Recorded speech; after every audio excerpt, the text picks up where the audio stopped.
Mental health conditions have affected millions of people worldwide for decades. Our collective understanding of mental health is becoming more and more progressive, but that doesn't make it a modern issue.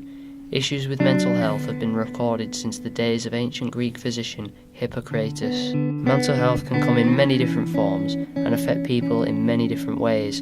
A well-known mental illness is major depressive disorder, or as it's more commonly known, depression. This mental illness has affected people all over the world for decades and is still affecting people today, including myself. Unfortunately, the exact cause of depression is unknown. However, there are many variable factors which increase a person's chances of experiencing depression. Some causes for depression can be anxiety or childhood trauma, and in some cases it is thought to be passed down through genes, which I believe is the cause for my own bouts of depression. My name is Ethan Collins. Over a year ago I was diagnosed with depression, and ever since then I've been trying to gain a good understanding of the mental illness that affects many across the world. Myself and my fellow students Olawale and Jess are in our third and final year at Hotwood Hall College, and we decided to conduct an investigation into mental health. We believe there is no shame in speaking out about your inner demons and struggles with mental health. So why the stigma? Mental health is a common issue, so why don't we hear that many people talking about it? Well, some see it as a weakness and choose not to, when in reality, a weakness is the thing that it's farthest from.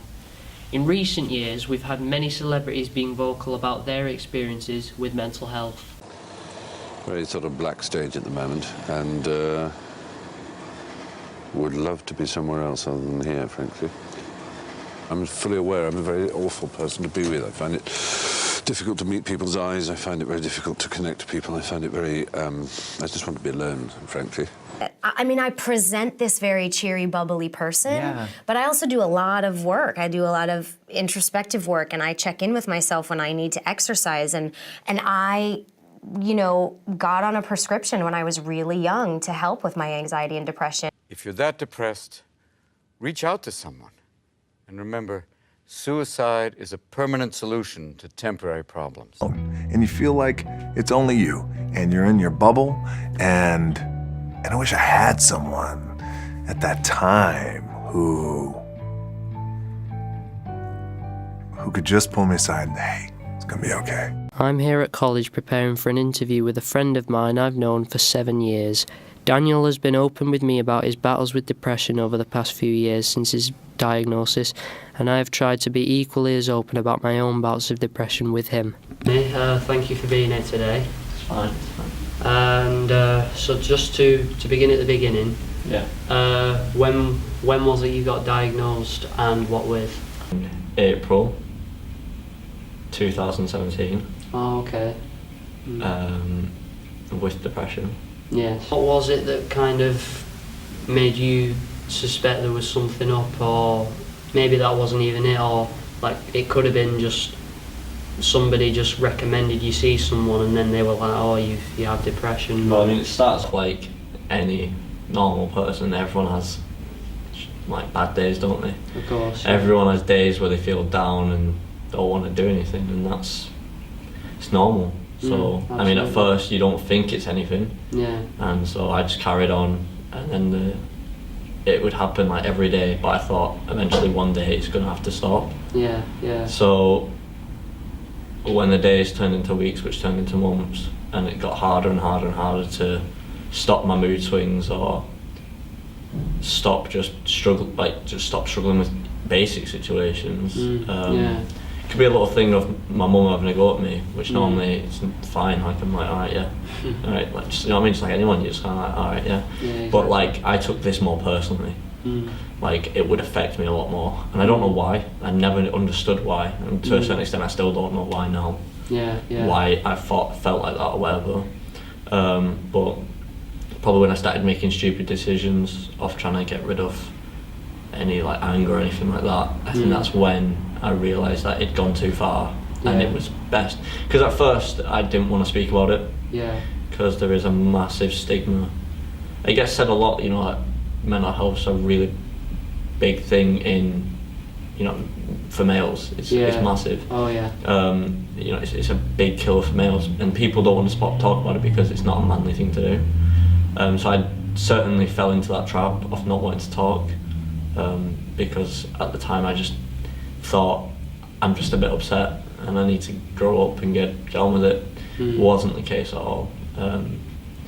I mean, like I said, you know, a lot of us do have bad days, but when it starts to get really, really bad, that's when, for your best interest and stuff like that, you need to go and speak to someone. Exactly, yeah. See, with me, it was kind of, for me, it was again the mood swings, stupid decisions, not being able to kind of motivate myself to do even the simplest things, and a loss of appetite, stuff like that.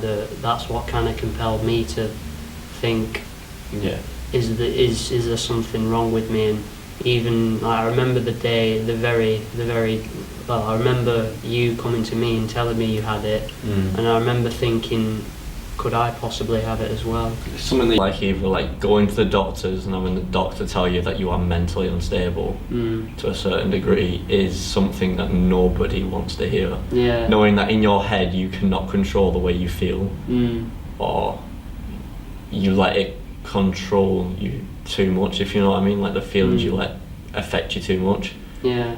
That's what hurts the most. Yeah. Of course, Daniel and I are just two individuals who were diagnosed with depression and are now trying to gain a better understanding of it. But now, let's take a look and see what some of the professionals have to say on the matter. Olawale speaks with Hotwood Hall College's student counsellor, who has supported many students and helps them to understand their mental struggles and emotional challenges. How would you address the increase in serious mental health issues among college students? I think there should be a lot more support in service-wise that they can access. Like at the moment, the counselling service here, we are trying to increase the amount of placement counsellors that we have on board because there are a lot of stress on the resources. So to encourage an increase in awareness and an increase in funding so that people do have the right access and the right knowledge for places that they could go to. Do you have any advice for people going through the issue? Speak about it. Keep it open. Challenge it in yourself that we try often now to bottle things up and keep them away and put a brave face on. But to try and challenge yourself to have that open conversation with someone so that you can get support or direction, or at least know that you're sharing what's going on for you, so it's not just you carrying it. Okay, thank you very much for the interview. You're very welcome. Of course, who better to inquire about mental health than a mental health organisation?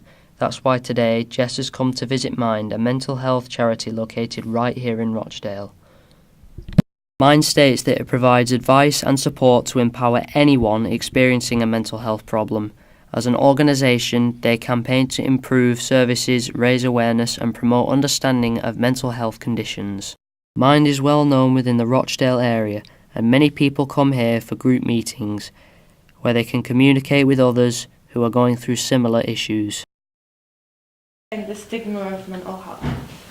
Yeah, I think the stigma is a lot that people think if you've got a mental health issue you must be like a crazy psychopath who like wants to kill people and kind of like is a bit strange, and when actually the truth is anyone could have a mental health issue and it's quite an invisible illness, and I think that also means people don't see it as often, when obviously 1 in 4 people suffer from a mental health issue and then they're not recognised, and it can kind of, the stigma works both ways, that not only do people not see it and there isn't enough support or understanding of it, it's then thought of this really bad thing. So there's just a big gap in the middle where we need to say, well, yeah, it is common and it is happening a lot, but it's also not this really bad thing that makes people like crazy like you see in the films, or like murderers with split personalities. Like that's not realistically what it's like.